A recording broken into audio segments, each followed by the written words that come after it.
Welcome to icon India. ఇటీవల America అధ్యక్షుడిగా Trump ప్రమాణ స్వీకారం చేసిన తర్వాత వెంటనే తీసుకునేటువంటి నిర్ణయం ప్యారిస్ ఒప్పందం నుంచి అమెరికా వైదొలుగుతుంది అని చెప్పేసి.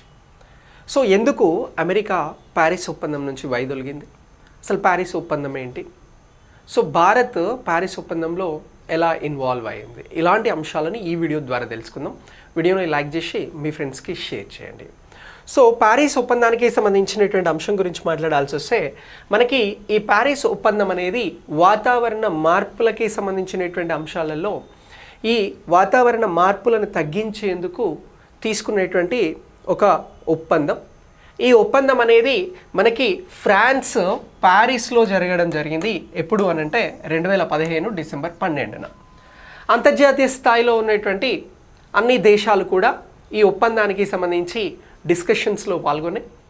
సో 195 దేశాలు ఈ ఒప్పందానికి సంబంధించి సంతకం చేసినాయి. అందులో అమెరికా ఉంది, భారత్ ఉంది. అమెరికా ఇంతకుముందు కూడా ప్యారిస్ ఒప్పందం నుంచి తప్పుకుంది. ఎప్పుడు తప్పుకుంది అని చెప్పేసి కూడా మనల్ని ఎక్కడైనా అడిగితే మనం చెప్పాల్సినటువంటి అంశం ఏంటి అని అంటే 2020లో ప్యారిస్ ఒప్పందం నుంచి అమెరికా విత్డ్రా చేసుకోవడం జరిగింది. 2021లో తిరిగి మళ్ళీ ప్యారిస్ ఒప్పందంలో అమెరికా చేరింది. ఇలా ఈ ప్యారిస్ ఒప్పందానికి సంబంధించి కాన్ఫరెన్స్ ఆఫ్ పార్టీస్ అని చెప్పేసి వాతావరణ మార్పులపైన సమావేశాలు జరుగుతూ ఉంటాయి.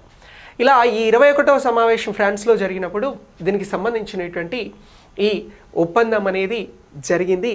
ఇలా ప్యారిస్ ఒప్పందం వచ్చింది. మరి ఇది ఎప్పుడు అమల్లోకి వచ్చింది అని అంటే ఇది అమల్లోకి వచ్చింది 2016 నవంబర్ 4న. సో ఇలా 2016 నవంబర్ 4 నుంచి ఈ అమల్లోకి వచ్చినటువంటి ప్యారిస్ ఒప్పందం ఏదైతే ఉందో ఇది వాతావరణ మార్పులకి సంబంధించి వివిధ దేశాలు అనుసరించాల్సినటువంటి అంశాలను గురించి ఇది సూచిస్తూ ఉంది. వాతావరణ మార్పులు అనంటే ఒకప్పుడు ఉన్నటువంటి వాతావరణ పరిస్థితులకి విభిన్నంగా వాతావరణంలో మార్పులు జరుగుతూ ఉన్నాయి. వీటికి కారణం కార్బన్ ఉద్గారాలు. సో వీటిని తగ్గించాల్సినటువంటి అవసరం ఉంది అని చెప్పేసి ఈ ఒప్పందంలో చర్చించి దేశాలు వాటిని తగ్గించేందుకు కార్బన్ ఉద్గారాలను తగ్గించేందుకు కోసం ఈ ఒప్పందం ఈ అగ్రిమెంట్ పైన సంతకాలు చేయడం జరిగింది. సో ఇలా అమల్లోకి వచ్చినటువంటి ఈ ఒప్పందానికి సంబంధించి భారత్ ఇందులో ఎప్పుడు చేరింది అని అంటే 2016లో చేరింది. ఒప్పందాన్ని భారత్ ఆమోదించడం జరిగింది. ఇందులో భారత్ చేరినందుకు గాను భారత్ ఏం చేసింది, ఈ ఒప్పందంలో భాగంగా ఏం చేస్తుంది అని అంటే ఉద్గారాలకి సంబంధించినటువంటి తీవ్రతను తగ్గించేటువంటి నిర్ణయాలను భారత్ తీసుకుంటుంది. అలాగే నెక్స్ట్ నాన్ ఫాజిల్ ఇంధన శక్తిని పెంచుతుంది. అంటే మనం ఇప్పుడు అంటున్నటువంటి రెన్యూవబుల్ ఎనర్జీ, ఫాజిల్కి సంబంధించి పెట్రోల్, డీజిల్ లైక్ ఇలాంటి వాటి వలన కార్బన్ ఉద్గారాలు వస్తున్నాయి. సో నాన్ ఫాజిల్లో ఏంటి అని అంటే సోలార్ ఎనర్జీ, హైడ్రో ఎలక్ట్రికల్కి రిలేటెడ్గా ఉన్నటువంటి ఎనర్జీ, విండ్ పవర్.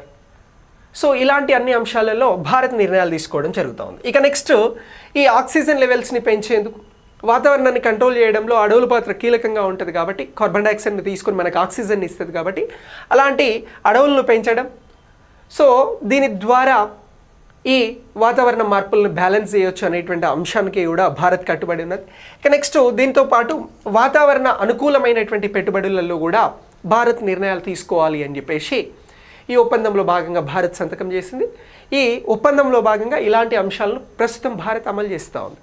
మరి ఇప్పుడు ఎందుకు డొనాల్డ్ ట్రంప్ అమెరికా అధ్యక్షుడిగా ప్రమాణ స్వీకారం చేసిన తర్వాత అమెరికా అనేది విత్డ్రా చేసుకుంటుంది ప్యారిస్ అగ్రిమెంట్ నుంచి అని చెప్పేసి ఎందుకు ఎగ్జిట్ అవుతుంది అని చెప్పారు అని అంటే దీనికి ప్రధానంగా ఒక 5 కారణాల గురించి మాట్లాడాల్సి వస్తే ఫస్ట్ ఈ ప్యారిస్ అగ్రిమెంట్కి సంబంధించి ఆర్థిక భారాన్ని తగ్గించుకోవడము అని చెప్పేసి అమెరికా ఫీల్ అవుతుంది.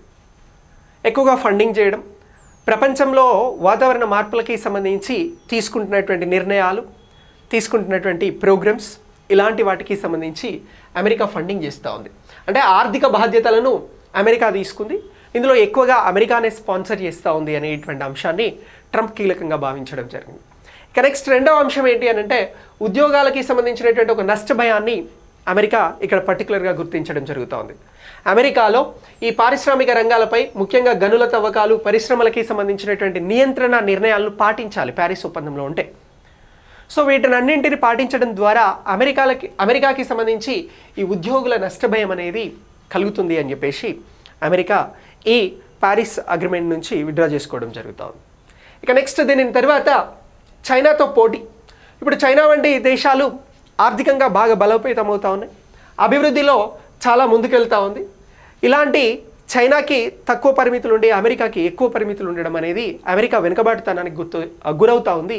అందుకే అమెరికా ఫస్ట్ అనేటువంటి నినాదంతో ఇక్కడ నేషనల్ అంశాన్ని ఇక్కడ ప్రధానంగా తీసుకొని అక్కడ ఉన్నటువంటి అమెరికా హక్కులను ప్రధానంగా తీసుకొని అమెరికా ఇగో ఇరు దేశాల ప్రయోజనాల కోసం ఎందుకు మేము దీంట్లో ఉండాలి, ఎందుకు ఎక్కువగా దీనికి ఫండింగ్ చేయాలి అనేటువంటి అంశాలను బేస్ చేసుకొని వెనక్కి వెళ్తూ ఉంది.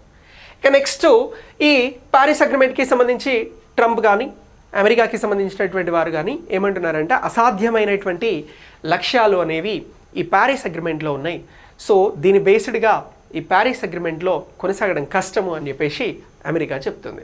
ఇటీవల ఈ పారిస్ అగ్రిమెంట్కి సంబంధించి సిడిపిఓలో క్వశ్చన్ వచ్చింది ఎగ్జామ్లో.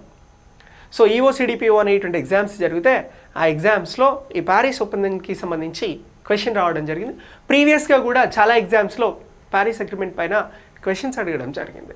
సో ఇలా ఈ అంశం అనేది మీకు ఎగ్జామినేషన్ పాయింట్ ఆఫ్ వ్యూలో, జనరల్ నాలెడ్జ్ పాయింట్ ఆఫ్ వ్యూలో, అలాగే ఈ పారిస్ ఒప్పందానికి సంబంధించినటువంటి అంశం ఎక్కడైనా చర్చకు వస్తే మనం డిస్కస్ చేయడానికి మీకు ఇన్ఫర్మేటివ్గా ఉంటుంది. సో వీడియోని లైక్ చేసి మీ ఫ్రెండ్స్కి షేర్ చేయండి. ఇలాంటి వీడియోతో నెక్స్ట్ కలుద్దాం. Thanks for watching.